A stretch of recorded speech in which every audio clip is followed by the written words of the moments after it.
Today we'll be reading from the fairy tales of Hans Christian Andersen. This one is called The Garden of Paradise. There was once a king's son. Nobody had so many or such beautiful books as he had.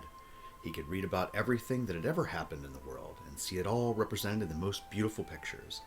He could get information about every nation and every country, but as to where the Garden of Paradise was to be found, not a word could he discover, and this was the very thing he thought most about. When he was quite little and was about to start school, his grandmother would tell him that every flower in the Garden of Paradise was a delicious cake, and that the pistils were full of wine. In one flower, history was written, in another, geography or tables. You had only to eat the cake, and you knew the lesson. The more you ate, the more history, geography, and tables you knew. And all this he believed then, but as he grew older and wiser and learned more, he easily perceived that the delights of the Garden of Paradise must be far beyond all of this. Oh, why did Eve take of the fruit of knowledge? Why did Adam eat the forbidden fruit? If it had only been I, it would not have happened, and sin would never have entered the world. That is what he said then, and he still said it when he was 17. His thoughts were full of the Garden of Paradise. That's him right there. One day he went walking into the woods. He went alone, for that was his greatest pleasure. Evening came on, clouds gathered, and it rained as if the whole heaven had become a sluice, from which the water poured in sheets. It was as dark as it is in the deepest well. Now he slipped on the wet grass, and then he fell on the bare stones which jutted out of the rocky ground. Everything was dripping, and at last the poor prince hadn't a dry thread left on him. He had to climb over huge rocks, where the water oozed out of the thick moss. He was almost fainting, when he heard a curious murmuring, and saw in front of him a big lighted cave. A fire was burning in the middle, big enough to roast a stag, which is in fact being done. A splendid stag with its huge antlers was stuck on a spit, being slowly turned round between the hewn trunks of 2 fir trees. An older woman, tall and strong enough to be a man in disguise, sat by the fire, throwing logs from time to time. "Come in, by all means," she said. "Sit down by the fire so that your clothes may dry." "There's a shocking draught here," said the prince, as he sat down on the ground. "It will be worse than this when my sons come home," said the woman. "You are in the cavern of the winds, and my sons are the 4 winds of the world. Do you understand?" "Where are your sons?" asked the prince. "Well, that's not easy to answer when the question is so stupidly put," said the woman. "My sons do as they like. They are playing ball now, with clouds up there in the great hall." She pointed up to the sky. "Oh, indeed," said the prince. "You seem to speak very harshly, and you are not so gentle as the women I generally see about me." "Oh, I dare say they have nothing else to do. I have to be harsh if I am to keep my boys under control. But I can do it, although they are a stiff-necked lot. Do you see those 4 sacks hanging on the wall? They are just as frightened of them as you used to be of the cane behind the looking-glass. I can double the boys up, I can tell you, and then they have to go into the bag. We don't stand upon ceremony, and there they stay. They can't get out to play their tricks till it suits me to let them out. But here comes one of them now." It was the North Wind, who came in with an icy blast. Great hailstones peppered about the floor, and snowflakes drifted in. He was dressed in bearskin trousers and jacket, and he had a sealskin cap drawn over his ears. Long icicles hung from his beard, and one hailstone after another dropped from the collar of his jacket. "Don't go straight to the fire," said the prince. "You might easily get frostbitten." "Frostbitten," said the North Wind with a loud laugh. "Why, that's my greatest delight. What sort of feeble creature are you? How did you get into the cave of the winds?" "He is my guest," said the old woman, "and if you are not pleased with that explanation, you may go into the bag. Do you understand me?" This had its effect, and the North Wind now told where he came from and where he had been for the last month. "I come from the Arctic seas," he said. "I have been on Bering Island with the Russian walrus hunters. I sat at the helm and slept when they sailed from the North Cape, and when I woke now, and then the stormy petrels were flying about my legs. They are queer birds. They flap their wings briskly, and then stretch them out motionless. Even then they speed enough." Don't be too long-winded, said Mother of the Winds. So at last you got to Bering Island? It's perfectly splendid. There you have a floor to dance on, as flat as a pancake. The island is covered with half-thawed snow and moss. Bones of whales and polar bears lie about, which look like the legs and arms of giants covered with green mold. One could think that the sun had never shone on them. I gave a little puff to the fog and discovered a house. It was built of wreckage and covered with whale skins. The flesh side turned outwards. It was all red and green, and a live polar bear sat on the roof, growling. I went to the shore to look at the bird nests, and saw the featherless young birds screaming and gaping. I blew down thousands of their throats and taught them to shut their mouths. A little further, the walrus was rolling about like monster maggots with pigs' heads and teeth a yard long. You are a good storyteller, my boy, said his mother. It makes my mouth water to hear you. Then there was a hunt. The harpoons were plunged into the walruses, and steaming blood spurted out over the ice like fountains. And I remembered my part of the game. I blew my ships, the mountain-high icebergs, against the boats. Woo! How the crews whistled and screamed, but I whistled louder. They were obliged to throw the walruses' chests and ropes out upon the ice. I shook the snowflakes all over them and let them drift south to taste the salt water. They will never come back to Bering Island. Then you've been doing evil, said the Mother of the Winds. What good I did, the others may tell you, said he. But here we have my brother from the west. I like him best of all. He smells of the sea and brings a splendid cool breeze with him. Is that the little Zephyr? Asked the prince. Yes, certainly it is Zephyr, but he is not so little as all that. He used to be a fine boy, but that was long ago.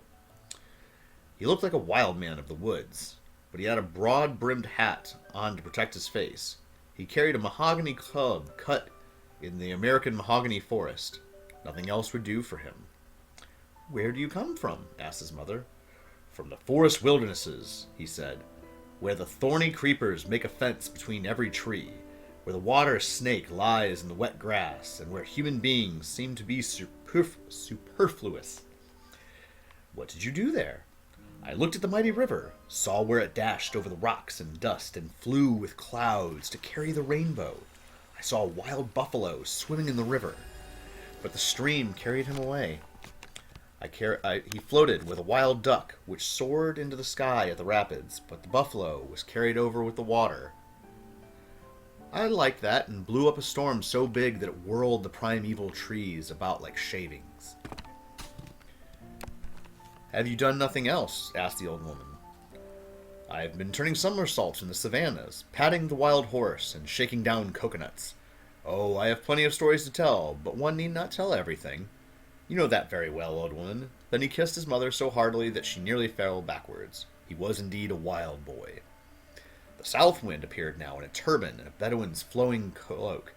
It is fearfully cold in here, he said, throwing wood on the fire. It is easy to see that the north wind got here first. It is hot enough to roast a polar bear, said the north wind. You are a polar bear yourself, said the north wind. Do you want to go in the bag? Asked the old woman. Sit down on that stone and tell us where you've been. In Africa, mother, he answered. I have been chasing the lion with the Hottentots in Kaffirland. What grass there is on those plains, as green as an olive. The gnu was dancing about, and the ostriches ran races with me. But I am still the fastest. I went into the desert with its yellow sand. It looks like the bottom of the sea. I met a caravan. They were killing their last camel to get water to drink. But it wasn't much they got. The sun was blazing above, and the sand burning below. There was no end to the desert. I burrowed into the fine loose sand and whirled it up in great columns. That was a dance. You should have seen how despondently the dromedary stood, and how the merchant drew his caftan over his head. He threw himself down before me as if I had been Allah. Now they are buried, and there is a pyramid of sand over all of them. When I blow it away sometime, the sun will bleach their bones, and then travelers will see that people have been there before. Otherwise you would hardly believe it in the desert. Then you have been doing only harm, said the mother. Into the bag you go. And before he knew where he was, she had the south wind by the waist and in the bag. It rolled about on the ground, and she sat upon it, and then it had to be quiet. Your sons are lively fellows, said the prince. Yes, indeed, but I can master them. Here comes the fourth. It was the east wind. and he was dressed like a Chinaman. "Oh, have you come from that quarter?" said Mother. "I thought you had been in the Garden of Paradise." "I am going there tomorrow," said the East Wind. "It will be 100 years tomorrow since I have been there. I have just come from China, where I danced around the porcelain tower till all the bells jingled. The officials were flogged in the streets, and bamboo canes were broken over their shoulders, and they were all people ringing from the first to the ninth rank. They shrieked, 'Many thanks, father and benefactor.' They didn't mean what they said. I went on ringing the bells and singing 'Sing Sang Soo.'" "You're quite uproarious about it," said the old woman. "It's a good thing you are going to the Garden of Paradise tomorrow. It always has a good effect on your behavior. Mind you drink deep of the well of wisdom, and bring a little bottle full home for me." "That I will," said the East Wind. "But why have you put my brother from the south into the bag? Out with him. He must tell me about the phoenix.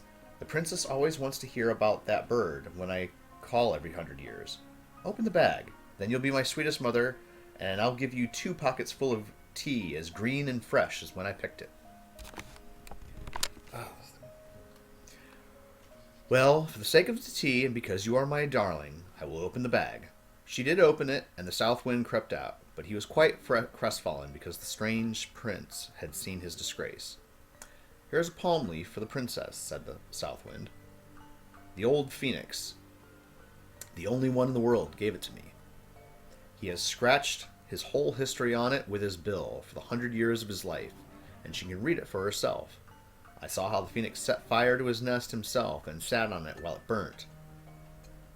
Oh, how the dry branches crackled, how it smoked, and what a smell there was.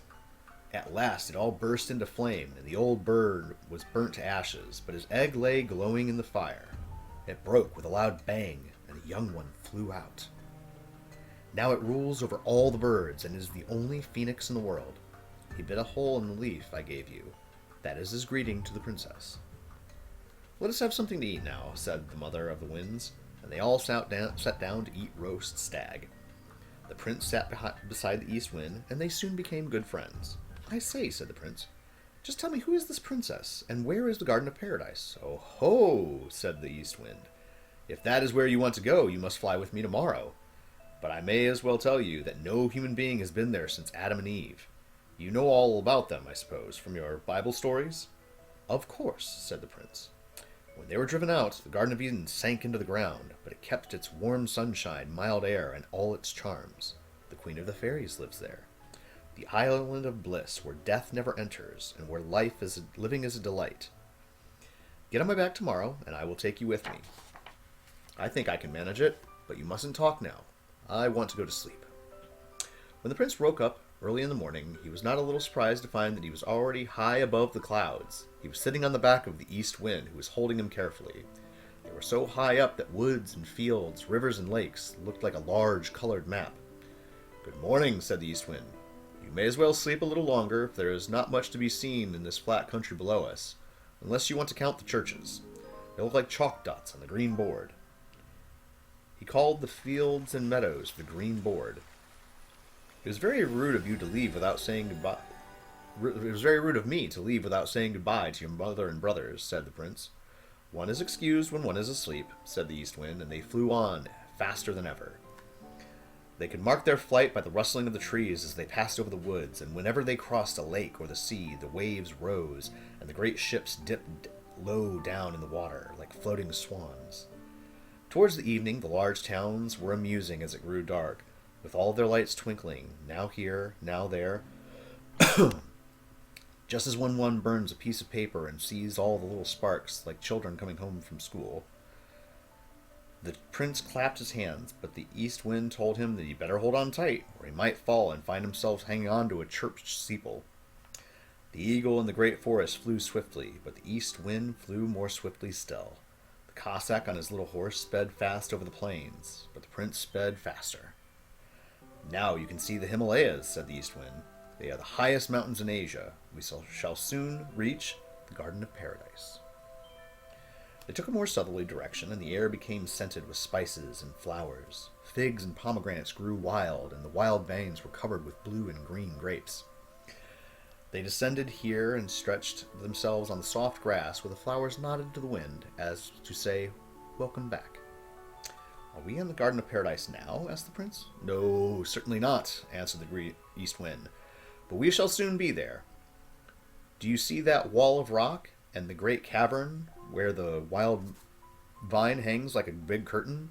We have to go through there. Wrap yourself up in your cloak. The sun is burning here, but a step further on it is icy cold. The bird which flies past the cavern has one wing out here in the summer heat, and the other is there in the cold of winter. So that is the way to the Garden of Paradise, said the prince. Now they entered the cavern. Oh, how icily cold it was. But it did not last long. The east wind spread his wings, and they shone like the brightest flame. Oh, what a cave it was! Large blocks of stone from which water dripped hung over them in the most extraordinary shapes. At one moment, it was so low and narrow that they had to crawl on hands and knees. The next it was wide and lofty as if they were in the open air. It looked like a chapel of the dead, with mute organ pipes and banners turned into stone. We seem to be journeying along Death's Road to the Garden of Paradise, said the prince, but the east wind never answered a word. He only pointed before them where a beautiful blue light was shining. The blocks of stone above them grew dimmer and dimmer, and at last they became as transparent as a white cloud in the moonshine. There, the air was also deliciously soft, as fresh as on the mountaintops, and as scented as down among the roses in the valley. The river ran there as clear as the air itself, and the fish in it were like gold and silver. Purple eels, which gave out blue sparks with every curve, gamboled about in the water, and the broad leaves of the water lilies were tinged with the hues of the rainbow. The flowers themselves were like fiery orange flames, nourished by the water, just as oil keeps a lamp constantly burning. A firm bridge of marble, as delicately and skillfully carved as if it were lace and glass beads, led over the water to the island of bliss, where the Garden of Paradise bloomed. The east wind took the prince in his arms and bore him over. The flowers and leaves there all sang the beautiful old songs of his childhood, but sang them more wonderfully than any human voice could sing. Were these palm trees or giant water plants growing here? The prince had never seen such rich and mighty trees. The most wonderful climbing plants hung in wreaths, such as are only to be found in gold and colors on the margins of old books of the saints, or entwined among their initial letters. It was the most extraordinary combination of birds and flowers and scrolls. Close by on the grass stood a flock of peacocks with their brilliant tails outspread. Yes, indeed, it seemed so, but when the prince touched them, he saw that they were not birds, but plants. They were big dock leaves which shone like peacock tails. Lions and tigers sprang like agile cats among the green hedges, which were scented with the blossom of the olive, and the lions and tigers were tame. A wild dove, glistening like a pearl, beat a lion's mane with his wings, and an antelope, otherwise so shy, stood by nodding, just as if wanting to join the game. The fairy of the garden now advanced to meet them. Her garment shone like the sun, and her face beamed like that of a happy mother rejoicing over her child. She was young and very beautiful, and was surrounded by a band of lovely girls, each with a gleaming star in her hair. When the east wind gave her the inscribed leaf from the phoenix, her eyes sparkled with delight. She took the prince's hand and led him into her palace, where the walls were the color of the brightest tulips in the sunlight. The ceiling was one great shining flower, and the longer one gazed into it, the deeper the calyx seemed to be. The prince went to the window, and looking through one of the panes, saw the tree of knowledge, with a serpent and Adam and Eve standing by. Weren't they driven out? He asked. The fairy smiled and explained that time had burned a picture into each pane, but not of the kind one usually sees. They were alive, the leaves moved, and people came and went like the reflections in a mirror. Then he looked through another pane and he saw Jacob's dream, with the ladder going up into heaven, and angels with great wings fluttering up and down. All that had ever happened in this world lived and moved on these window panes. Only time could imprint such wonderful pictures.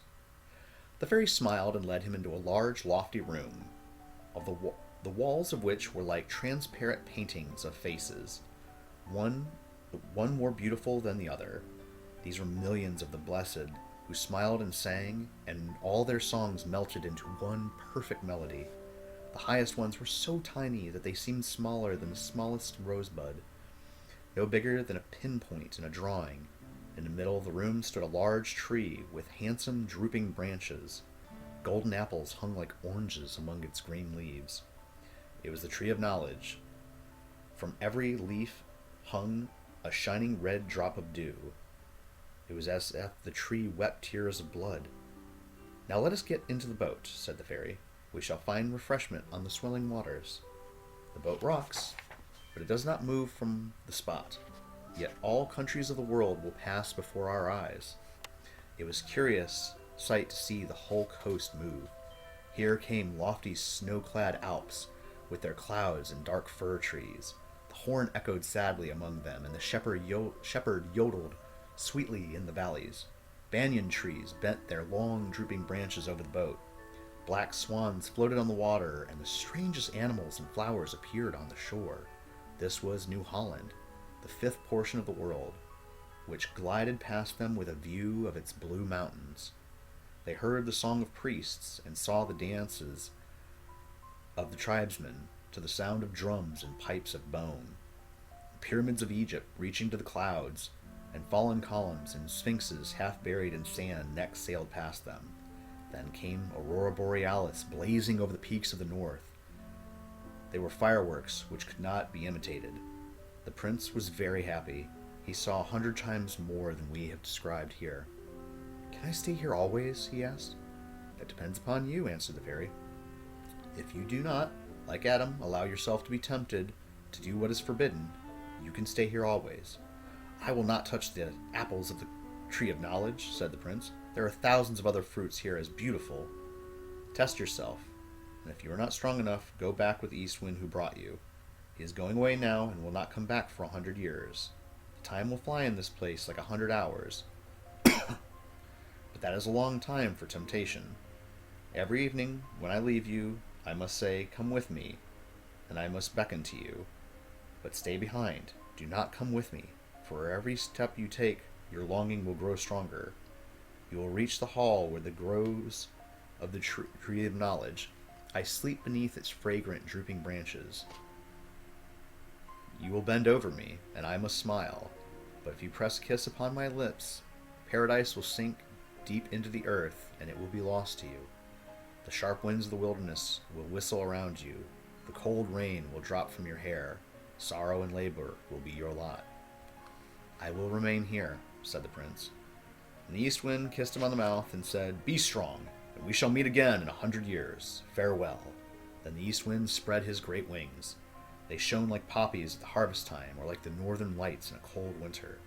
"Goodbye, goodbye," whispered the flowers. Storks and pelicans flew in a line like waving ribbons, conducting him to the boundaries of the garden. "Now we begin our dancing," said the fairy. "At the end, when I dance with you, as the sun goes down, you will see me beckon to you and cry, 'Come with me.' But do not come. I have to repeat it every night for 100 years. Every time you resist, you grow stronger, and at last you will not even think of following. Tonight is the first time, so remember my warning."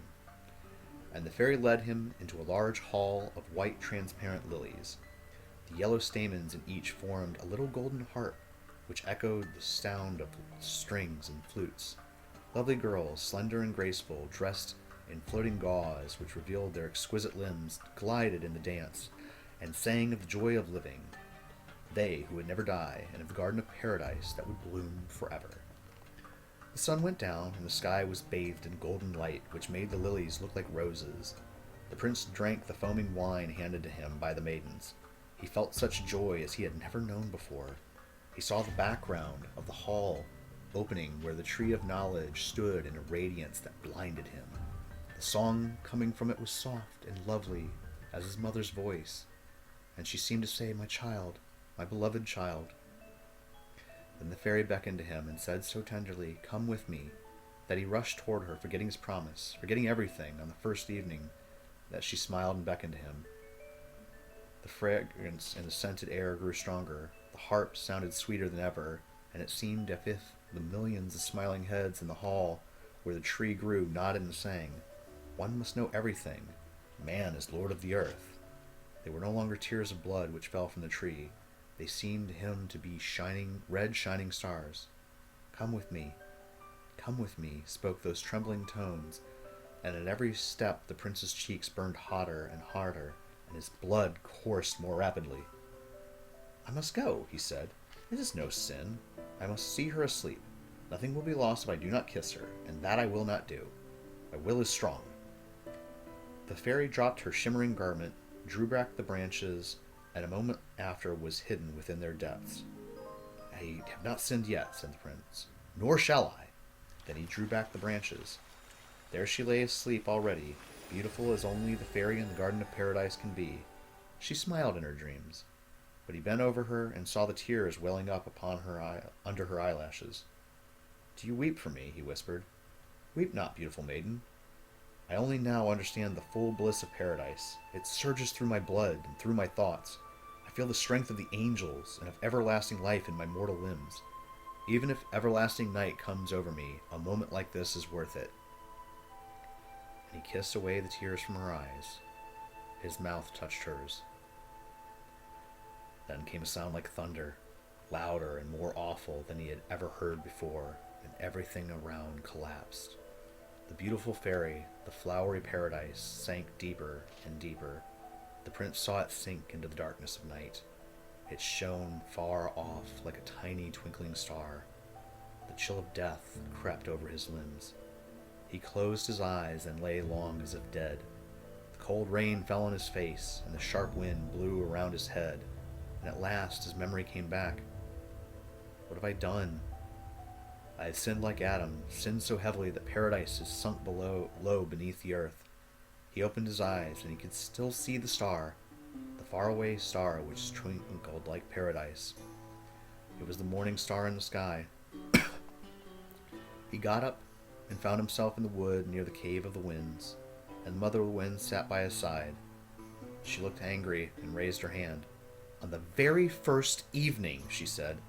I thought as much. If you were my boy, you should go into the bag. Ah, he shall soon go there, said Death. He was a strong old man with a scythe in his hands and great black wings. He shall be laid in a coffin, but not now. I only mark him, and then leave him for a time to wander about on the earth to expiate his sin and to grow better. I will come sometime, when he least expects me. I shall come back, lay him in a black coffin, put it on my head, and fly into the skies. The Garden of Paradise blooms there too, and if he is good, he shall enter into it. But if his thoughts are wicked and his heart is full of sin, he shall sink deeper in his coffin than Paradise did. And I shall go only once in every 1,000 years to see if he's to sink deeper or to rise to the stars, the bright stars up there.